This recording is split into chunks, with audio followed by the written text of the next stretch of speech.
This is Dominic Holtz coming to you from Rome, Italy, with a word of hope for the feast of Our Lady of Guadalupe, December 12th. The ancient Greeks told of a tragic tale, the tale of Narcissus and Echo. Narcissus was a vain young man, cursed by the gods to be so in love with his own appearance that he wasted away staring at his reflection in a pool of water. Echo was a nymph deeply in love with Narcissus, but she was also cursed only and ever to repeat the last words that she heard. And so, while she deeply and desperately wanted to tell Narcissus of her love, she could only repeat his words, and his words were inevitably and only about himself. In the spiritual life, we're tempted to become either a spiritual Narcissus or a spiritual Echo. Like Narcissus, we might want to see everything in the spiritual life as only about ourselves. If we can't refer it to ourselves and our own relationship with God, it can't possibly be important or grab our attention.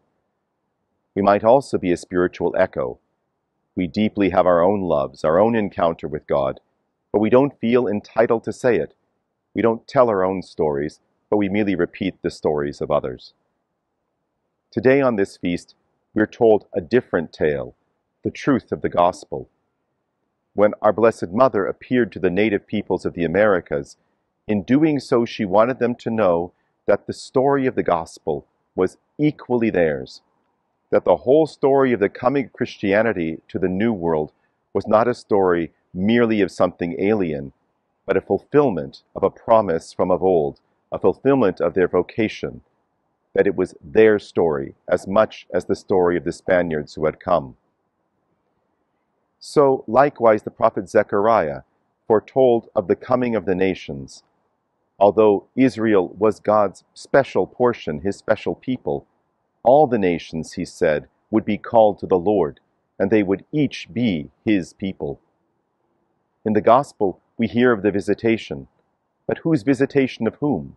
Whose story is it? Is it Mary's story? Certainly it's the story of the Blessed Virgin.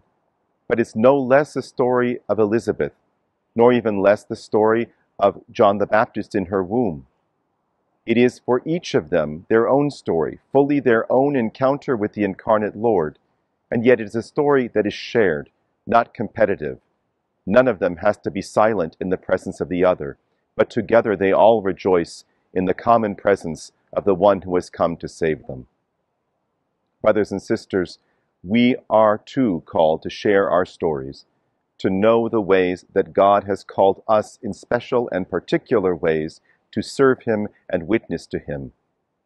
And in proclaiming our own stories, we're also told to listen, to rejoice in the stories of others, that we might know more fully the incarnate Lord, who is in all and through all and above all.